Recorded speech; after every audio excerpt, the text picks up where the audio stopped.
आप सुन रहे हैं सादत हसन मंटो की कहानी काली सलवार। ये है पार्ट 2। सुल्ताना इनकार कैसे करती, जबकि खुदाबख्श को अपने लिए बहुत मुबारक ख्याल करती थी। उसने खुशी खुशी दिल्ली जाना कबूल कर लिया, बल्कि उसने ये भी सोचा कि इतने बड़े शहर में जहाँ लाट साहब रहते हैं उसका धंधा और भी अच्छा चलेगा।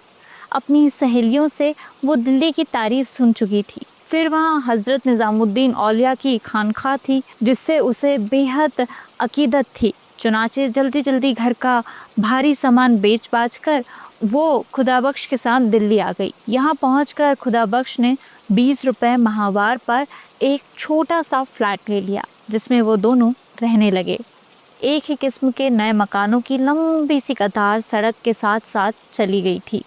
म्यूनिसिपल कमेटी ने शहर का यह हिस्सा खास कस्बियों के लिए मुकर्रर कर दिया था, ताकि वो शहर में जगह जगह अपने अड्डे ना बनाएं। नीचे दुकानें थीं और ऊपर 2 मंजिला रिहायशी फ्लैट। चूँकि सब इमारतें एक ही डिज़ाइन की थी, इसलिए शुरू में सुल्ताना को अपना फ्लैट तलाशने में बहुत दिक्कत महसूस हुई थी।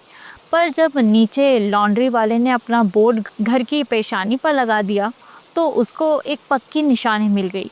यहाँ मैले कपड़े की धुलाई की जाती है। ये बोर्ड पढ़ते ही वो अपना फ्लैट तलाश कर लिया करती थी। इसी तरह उसने बहुत सी निशानियाँ कायम कर ली थी। मसलन बड़े बड़े हुरूफ में जहाँ कोयलों की दुकान लिखा थी, वहाँ उसकी सहेली हीराबाई रहती थी, जो कभी कभी रेडियो घर में गाना गाने जाया करती थी। जहाँ शरीफा के खाने का आला इंतज़ाम था, वहाँ उसकी दूसरी सहेली मुख्तार रहती थी। निवाड़ के कारखाना के ऊपर अनवरी रहती थी, जो उसी कारखाने के सेठ के पास मुलाजिम थी। चूँकि सेठ साहब को रात के वक्त अपने कारखानों की देखभाल करनी होती थी, इसलिए वो अनवरी के पास ही रहते थे। दुकान खोलते ही ग्राहक थोड़े ही आते हैं। चुनाचे जब 1 महीने तक सुल्ताना बेकार रही तो उसने यही सोचकर अपने दिल को तसल्ली दी। पर जब 2 महीने गुजर गए और कोई आदमी उसके कोठे पर ना आया तो उसे बहुत तशवीश हुई। उसने खुदाबख्श से कहा, क्या बात है खुदाबख्श, 2 महीने आज पूरे हो गए हैं हमें यहाँ आए हुए, किसी ने इधर का रुख भी नहीं किया। मानती हूँ आजकल बाजार बहुत मंदा है, पर इतना मंदा भी तो नहीं कि महीने भर में कोई शक्ल देखने ही में ना आए। खुदाबख्श को भी ये बात बहुत अरसे से खटक रही थी, मगर वो खामोश था। पर जब सुल्ताना ने खुद बात छेड़ी तो उसने कहा, मैं कई दिनों से इसकी बाबत सोच रहा हूँ। एक बात समझ में आती है, वो ये कि जंग की वजह से लोग बाग दूसरे धंधों में पड़कर इधर का रास्ता भूल गए हैं। या फिर ये हो सकता है कि वो इसके आगे कुछ कहने ही वाला था कि सीढ़ियों पर किसी के चढ़ने की आवाज़ आई। खुदाबख्श और सुल्ताना दोनों इस आवाज़ की तरफ मुतवज्जा हुए। थोड़ी देर के बाद दस्तक हुई। खुदाबख्श ने लपक कर दरवाज़ा खोला। एक आदमी अंदर दाखिल हुआ। ये पहला ग्राहक था जिससे 3 रुपए में सौदा तय हुआ। इसके बाद 5 और यानी 3 महीने में 6, जिनसे सुल्ताना ने सिर्फ 18.5 रुपए वसूल किए। 20 रुपए माहवार तो फ्लैट के किराए में चले जाते थे। पानी का टैक्स और बिजली का बिल जुदा था। इसके अलावा घर के दूसरे खर्च थे। खाना पानी, कपड़े लत्ते, दवा दारू और आमदन कुछ भी नहीं थी। 18.5 रुपए 3 महीने में आए तो उसे आमदन तो नहीं कह सकते। सुल्ताना परेशान हो गई। 5.5 तोले की 8 अंगनियाँ जो उसने अंबाले में बनवाई थी, आहिस्ता आहिस्ता बिक गई। आखिरी कंगनी की जब बारी आई तो उसने खुदाबख्श से कहा, तुम मेरी सुनो और चलो वापस अंबाला में। यहाँ क्या धरा है भाई, होगा, पर हमें तो ये शहर रास नहीं आया। तुम्हारा काम भी वहाँ खूब चलता था, चलो वहीं चलते हैं। जो नुकसान हुआ है उसको अपना सर सदका समझो। इस कंगनी को बेच कर आओ। मैं असबाब वगैरह बांध कर तैयार रखती हूँ। आज रात की गाड़ी से यहाँ से चल देंगे। खुदाबख्श ने कंगनी सुल्ताना के हाथ से ले ली और कहा, नहीं जाने मन, अंबाला अब नहीं जाएंगे, यहीं दिल्ली में रहकर कमाएंगे। ये तुम्हारी चूड़ियाँ सबकी सब यहीं वापस आएंगी। अल्लाह पर भरोसा रखो, वो बड़ा कारसाज है, यहाँ भी वो कोई ना कोई असबाब बना ही देगा। सुल्ताना चुप हो गई। चुनाचे आखिरी कंगनी हाथ से उतर गई। बचे हाथ देखकर उसको बहुत दुख होता था, पर क्या करती, पेट भी तो आखिर किसी हीले से भरना था। जब 5 महीने गुजर गए और आमदन खर्च के मुकाबले में चौथाई से भी कुछ कम रही तो सुल्ताना की परेशानी और ज़्यादा बढ़ गई। खुदा बख्श भी सारा दिन अब घर से गायब रहने लगा था। सुल्ताना को इसका भी दुख था। इसमें कोई शक नहीं कि पड़ोस में उसकी 2-3 मिलने वालियाँ मौजूद थीं जिसके साथ वो अपना वक्त काट सकती थी, पर हर रोज़ उनके यहाँ जाना और घंटों बैठे रहना उसको बहुत बुरा लगता था। चुनाचे आहिस्ता आहिस्ता उसने उन सहेलियों से मिलना जुलना बिल्कुल तर्क कर दिया। सारा दिन वो अपने सुनसान मकान में बैठी रहती, कभी छालियाँ काटती रहती, कभी अपने पुराने और फटे हुए कपड़े को सीती रहती। सड़क की दूसरी तरफ माल गोदाम था जो इस कोने से उस कोने तक फैला हुआ था। दाहिने हाथ को लोहे की छत के नीचे बड़ी बड़ी गांठें पड़ी रहती थी और हर किस्म के माल असबाब के ढेर से लगे रहते थे। बाएं हाथ को खुला मैदान था जिसमें बेशुमार रेल की पटरियां बिछी हुई थी।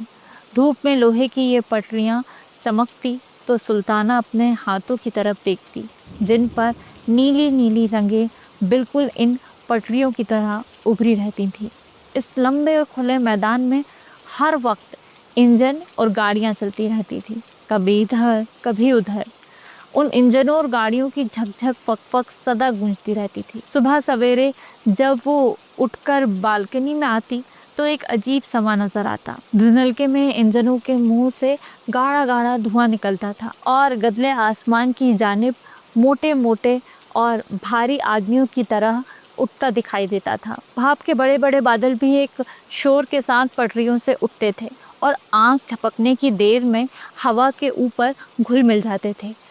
फिर कभी कभी जब वो गाड़ी के किसी डब्बे को जिसे इंजन ने धक्का देकर छोड़ दिया था अकेले पटरियों पर चलता देखती तो उसे अपना ख्याल आता। वो सोचती कि उसे भी किसी ने ज़िंदगी की पटरी पर धक्का देकर छोड़ दिया है और वो खुद ब खुद जा रही है। दूसरे लोग कांटे बदल रहे हैं और वो चली जा रही है न जाने कहाँ। फिर एक रोज़ ऐसा आएगा जब इस धक्के का ज़ोर आहिस्ता आहिस्ता ख़त्म हो जाएगा और वो कहीं रुक जाएगी किसी ऐसे मुकाम पर जो उसका देखा भाला ना होगा। यूँ तो वो बेमतलब घंटों रेल की इन तेरी बाकी पटरियों और डहरे और चलते हुए इंजनों की तरफ देखती रहती थी, पर तरह तरह के ख्याल उसके दिमाग में आते रहते थे। अम्बाला छावनी में जब वो रहती थी तो स्टेशन के पास ही उसका मकान था, मगर वहाँ उसने कभी इन चीज़ों को ऐसी नज़रों से नहीं देखा था।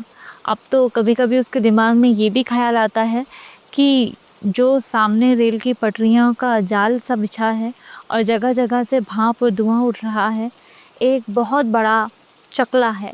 बहुत सी गाड़ियाँ हैं जिनको चंद मोटे मोटे इंजन इधर उधर धकेलते रहते हैं।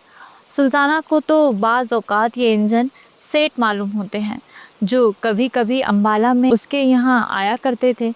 फिर कभी कभी जब वो किसी इंजन को आहिस्ता आहिस्ता गाड़ियों की कतार के पास से गुजरता देखती तो उसे ऐसा महसूस होता कि कोई आदमी चकले के किसी बाजार में से ऊपर कोठों की तरफ देखता जा रहा है।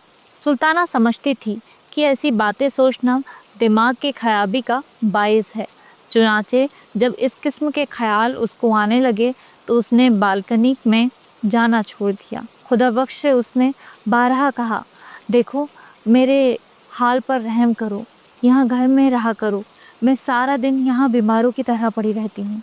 मगर उसने हर बार सुल्ताना से ये कहकर उसकी तशफ़ी कर दी, जाने मन मैं बाहर कुछ कमाने की फ़िक्र कर रहा हूँ, अल्लाह ने चाहा तो चंद दिनों में ही बेड़ा पार हो जाएगा। पूरे 5 महीने हो गए थे मगर अभी तक ना सुल्ताना का बेड़ा पार हुआ था ना खुदा बख्श का। मुहर्रम का महीना सिर पर आ रहा था मगर सुल्ताना के पास काले कपड़े बनवाने के लिए कुछ भी नहीं था। मुख्तार ने लेडी हैमिल्टन की एक नई वज़ा की कमीज़ बनवाई थी जिसकी आस्तीनें काली जॉर्जेट की थी। इसके साथ मैच करने के लिए उसके पास खाली साटन की सलवार थी जो काजल की तरह चमकती थी। अनवरी ने रेशम जॉर्जेट की एक बड़ी नफीस साड़ी खरीदी थी। उसने सुल्ताना से कहा था कि वो इस साड़ी के नीचे सफ़ेद बोस्की का पेटीकोट पहनेगी क्योंकि ये नया फ़ैशन है। इस साड़ी के साथ पहनने को अनवरी काली मखमल का एक जूता लाई थी जो बड़ा नाजुक था। सुल्ताना ने जब ये तमाम चीज़ें देखी तो उसके इस एहसास ने बहुत दुख दिया कि वो मुहर्रम मनाने के लिए ऐसा लिबास खरीदने की इस्तिताअत नहीं रखती। अनवरी और मुख्तार के पास ये लिबास देखकर जब वो घर आई तो उसका दिल बहुत मगमूम था। उसे ऐसा मालूम होता था कि फोड़ा सा उसके अंदर पैदा हो गया है। घर बिल्कुल खाली था। खुदा बख्श हस्बे मामूल बाहर था। देर तक वो दरी पर गांव तकिए सर के नीचे रख कर लेटी रही, पर जब उसकी गर्दन ऊंचाई के बाइस अकड़ सी गई तो उठकर बाहर बालकनी में चली गई ताकि गम अफ़ज़ा ख्यालात को अपने दिमाग में से निकाल दे। सामने पटरियों पर गाड़ियों के डिब्बे खड़े थे, पर इंजन कोई न था। शाम का वक्त था, छिड़काव हो चुका था, इसलिए गर्द गुबार दब गया था। बाजार में ऐसे आदमी चलने शुरू हो गए थे जो ताक-झाँक करने के बाद चुपचाप घरों का रुख करते हैं। ऐसे ही एक आदमी ने गर्दन ऊंची करके सुल्ताना की तरफ देखा। सुल्ताना मुस्कुरा दी और उसको भूल गई, क्योंकि अब सामने पटरियों पर एक इंजन नुमूदार हो गया था। सुल्ताना ने गौर से उसकी तरफ देखना शुरू किया और आहिस्ता आहिस्ता ये ख्याल उसके दिमाग में आया कि इंजन ने भी काला लिबास पहन रखा था। ये अजीबोगरीब ख्याल दिमाग से निकालने की खातिर जब उसने सड़क की जानिब देखा तो उसे वह आदमी बैलगाड़ी के पास खड़ा नजर आया, जिसने उसकी तरफ ललचाई नज़रों से देखा था। सुल्ताना ने हाथ से उसे इशारा किया। उस आदमी ने इधर उधर देखकर एक लतीफ़ इशारे से पूछा, किधर से आऊं? सुल्ताना ने उसे रास्ता बता दिया। वो आदमी थोड़ी देर खड़ा रहा, मगर फिर बड़ी फुर्ती से ऊपर चला आया। सुल्ताना ने उसे दरी पर बैठाया। जब वो बैठ गया तो उसने सिलसिले गुफ्तगू शुरू करने के लिए कहा, आप ऊपर आते डर रहे थे? वो आदमी ये सुनकर मुस्कराया। तुम्हें कैसे मालूम? डरने की बात ही क्या थी? इस पर सुल्ताना ने कहा, ये मैंने इसलिए कहा कि आप देर तक वहीं खड़े रहे और फिर कुछ सोचकर इधर आए। वो ये सुनकर मुस्कुराया। तुम्हारी गलतफहमी हुई। मैं तुम्हारे ऊपर वाले फ्लैट की तरफ देख रहा था। वहाँ कोई औरत खड़ी एक मर्द को ठेंगा दिखा रही थी। मुझे ये मंजर पसंद आया। फिर बालकनी में सब्ज़ बल्ब रोशन हुआ तो मैं कुछ देर के लिए ठहर गया। सब्ज़ रोशनी मुझे पसंद है, आंखों को बहुत अच्छी लगती है। ये कह उसने कमरे का जायज़ा लेना शुरू कर दिया। फिर वो उठ खड़ा हुआ। सुल्ताना ने पूछा, आप जा रहे हैं? उस आदमी ने जवाब दिया, नहीं, मैं तुम्हारे इस मकान को देखना चाहता हूँ। चलो मुझे तमाम कमरे दिखाओ। सुल्ताना ने उसको तीनों कमरे एक एक करके दिखा दिए। उस आदमी ने बिल्कुल खामोशी से उन कमरों का मुआयना किया। जब वो दोनों फिर उसी कमरे में आ गए जहाँ पहले बैठे थे तो उस आदमी ने कहा, मेरा नाम शंकर है। सुल्ताना ने पहली बार गौर से शंकर की तरफ देखा। वो मुतवस्सित कद का मामूली शक्ल और सूरत का आदमी था, मगर उसकी आंखें गैर मामूली तौर पर साफ और शफाफ थीं। कभी कभी उनमें एक अजीब किस्म की चमक भी पैदा होती थी। गठीला और कसरती बदन था। कनपट्टियों पर उसके बाल सफ़ेद हो रहे थे। खाकस्तरी रंग की गर्म पतलून पहने था। सफ़ेद कमीज़ थी जिसका कॉलर गर्दन पर से ऊपर को उठा हुआ था। शंकर कुछ इस तरह दरी पर बैठा था। मालूम होता था शंकर के बजाय सुल्ताना ग्राहक है।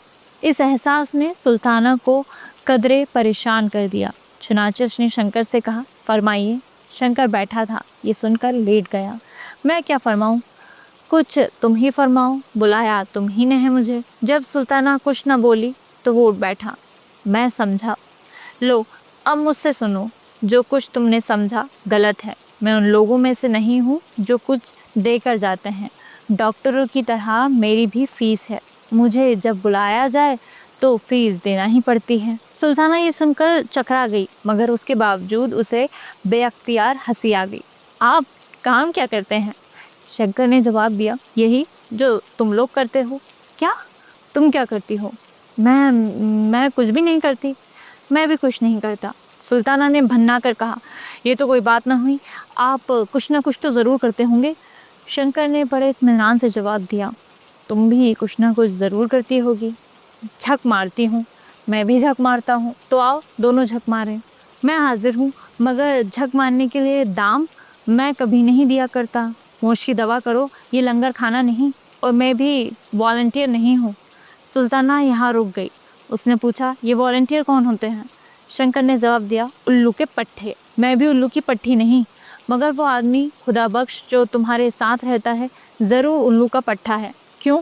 इसलिए कि वो कई दिनों से एक ऐसे खुदा रसीदा फ़कीर के पास अपनी किस्मत खुलवाने की खातिर जा रहा है जिसकी अपनी किस्मत जंग लगे ताले की तरह बंद है। यह कहकर शंकर हंसा।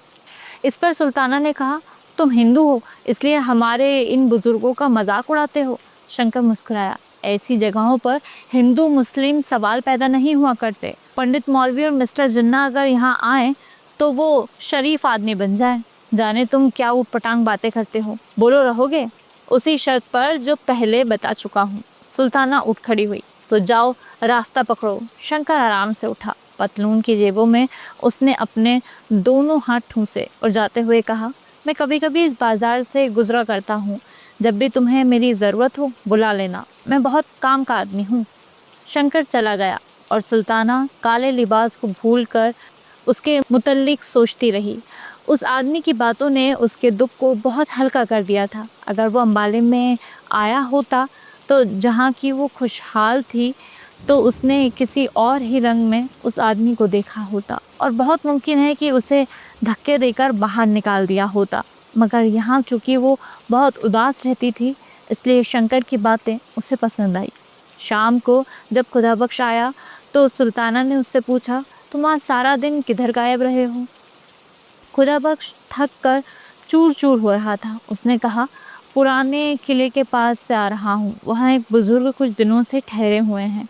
उन्हीं के पास हर रोज़ जाता हूँ कि हमारे दिन फिर जाएं। कुछ उन्होंने तुमसे कहा? नहीं, अभी वो मेहरबान नहीं हुए। पर सुल्ताना, मैं जो उनकी खिदमत कर रहा हूँ वो अकारत कभी नहीं जाएगी। अल्लाह का फजल शामिल हाल रहा तो ज़रूर वारे न्यारे हो जाएंगे। सुल्ताना के दिमाग में मुहर्रम मनाने का ख्याल समाया हुआ था।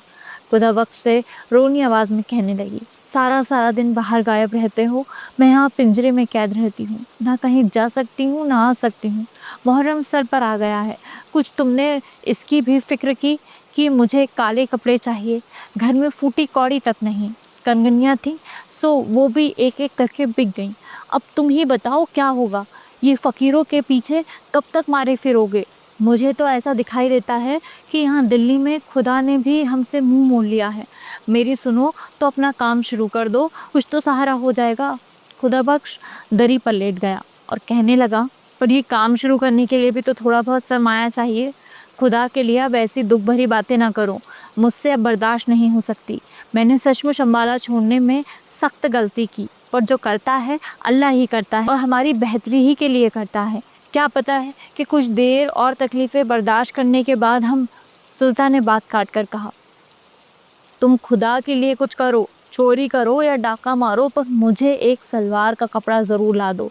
मेरे पास सफ़ेद बोशकी की कमीज़ पड़ी है, उसको मैं काला रंगवा लूँगी। सफ़ेद नैनों का एक नया दुपट्टा भी मेरे पास मौजूद है, वही जो तुमने मुझे दिवाली पर ला कर दिया था। ये भी कमीज़ के साथ ही काला रंगवा लिया जाएगा। एक सिर्फ सलवार की कसर है, सो वो तुम किसी न किसी तरह पैदा कर दो। देखो, तुम्हें मेरी जान की कसम किसी न किसी तरह ज़रूर ला दो। मेरी भत्ती खाओ अगर न लाओ। खुदाबख्श उठ बैठा। अब तुम खामखा जोर दिए चली जा रही हो। मैं कहाँ से लाऊंगा? अफीम खाने के लिए तो मेरे पास पैसे नहीं। कुछ भी करो मगर मुझे 4.5 गज काली साटन ला दो। दुआ करो कि आज रात ही अल्लाह 2-3 आदमी भेज दे। लेकिन तुम कुछ नहीं करोगे।